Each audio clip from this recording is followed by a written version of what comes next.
Hello, everyone out there.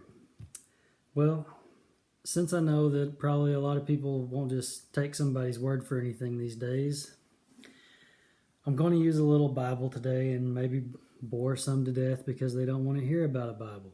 However, that may be the only hope there is of anybody catching on to things. Because if they can have something in their hand to evaluate someone's words with, that might be the only way it ever gets through. So, we're going to go on an adventure. I know that in a lot of videos, I do this. I do this whenever I'm talking about Christ, God, the Father, all the above. And I'm sure it's probably getting old to some, but it's just a easy way to point to a direction that each and every one of us have. And I'm going to use some Bible in this video to lay it out probably as plain as it could ever be laid out. I'm going to go ahead and give you the answer to the test before we ever get into the material. As a child simply means a son who is taught by the Father. Matthew 18:3 says, "Verily I say unto you, except you be converted and become as little children, you shall not enter into the kingdom of heaven." Mark 10:15, "Verily I say unto you, whosoever shall not receive the kingdom of God as a little child, he shall not enter therein." Luke 18:17 says the same thing. Now in my lifetime, I've heard people give their opinion or explanation of what that parable means. And I'm going to tell you my opinion in this video right now, that it's really simple. It's not, you have to be a little kid, 10 or under, whatever age, a kid. You can be 90 years old. As a little child is like this. It may be hard to see the example in this world today because family's so broken up. The obvious is no longer obvious no more. But when he's talking about receiving the kingdom as a little child, it's no more complex than from the Father to the Son.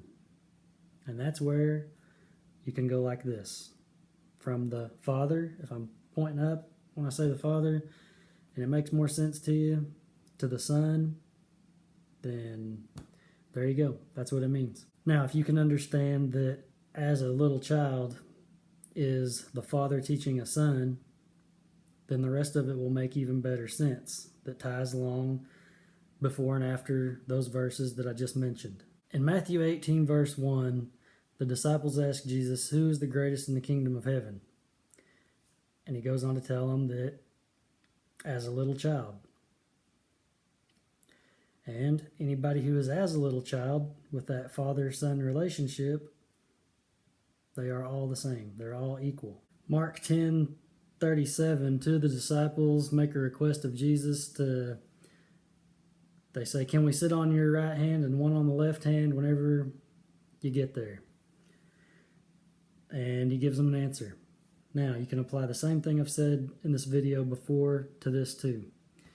If you got the father-son relationship and you're part of the kingdom, everyone in that relationship and in the kingdom is no more or less on the left or right than anybody there.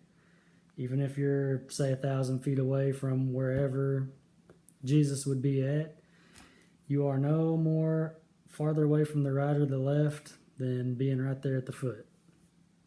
It's part of the principle of the kingdom of God. Jesus taught that no man can come unto the Father but by me, and he was giving a very direct example of Christ in you,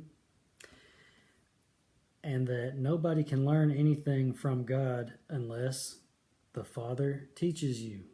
Not man, not religion, none of that stuff can teach you. Only the Father can teach you. I could say it till I'm blue in the face. Won't make a difference unless the Father is teaching you as a child. Thanks for watching.